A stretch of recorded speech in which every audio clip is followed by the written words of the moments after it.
കൊടുത്തപ്പം പിന്നെ ഈ മാറിക്കൊള്ളാൻ പറയുന്നുണ്ടായിരുന്നു. അത് നിയന്ത്രണം തെറ്റിയാണ് വന്നത്, സ്പീഡിനാണ് വന്നത്.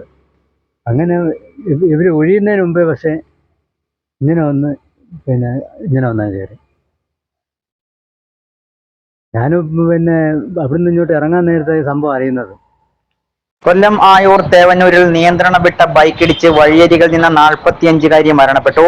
പൂയപ്പള്ളി പോലീസ് സ്റ്റേഷനിലെ സ്റ്റേറ്റ് സ്പെഷ്യൽ ബ്രാഞ്ച് ASCയും വേങ്ങൂർ സ്നേഹാലയത്തിൽ പ്രസാദ് വർഗീസിന്റെ ഭാര്യയുമായ 45 വയസ്സുള്ള സ്വപ്നയാണ് മരണപ്പെട്ടത്. തേവന്നൂർ വേങ്ങൂരിൽ വെച്ച് നിയന്ത്രണം വിട്ട ബൈക്ക് വഴിയരികിൽ സംസാരിച്ചുകൊണ്ട് നിന്നിരുന്ന സ്വപ്നയെ ഇടിച്ചു തെറിപ്പിക്കുകയായിരുന്നു.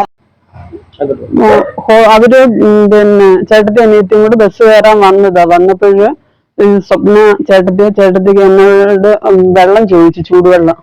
കയറി വന്ന വഴിക്ക് അവൾക്ക് ഇച്ചിരി ചൂടുവെള്ളം വേണമെന്ന് പറഞ്ഞ് ഞാൻ അന്നേരം എടുത്തേക്ക് ഞങ്ങളുടെ ഗേറ്റിന്റെ അവിടോട്ട് നിന്നതാ. അവളെ ഗേറ്റിന്റെ അവിടെ വന്ന് നിന്ന് വെള്ളം കുടിച്ചതാ.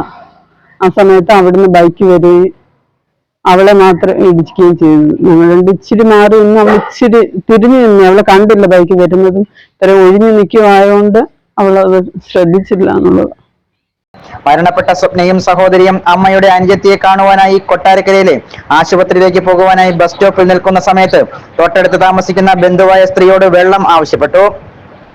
വെള്ളം കുടിച്ചതിനു ശേഷം റോഡരികിൽ സ്വപ്നയും സഹോദരിയും ബന്ധുവും സംസാരിച്ചു നിൽക്കവേ ബൈക്ക് നിയന്ത്രണം വിട്ടുവന്ന് ഇടിച്ചു തെറിപ്പിക്കുകയായിരുന്നു. ഉടനെ തന്നെ അഞ്ചലിലെ സ്വകാര്യ ആശുപത്രിയിൽ പ്രവേശിപ്പിച്ചെങ്കിലും മരണം സംഭവിച്ചു. ഇന്ന് രാവിലെ 11 മണിയോടുകൂടിയാണ് സംഭവം നടന്നത്. മൃതദേഹം അഞ്ചലിലെ സ്വകാര്യ ആശുപത്രിയിൽ സൂക്ഷിച്ചിരിക്കുകയാണ്.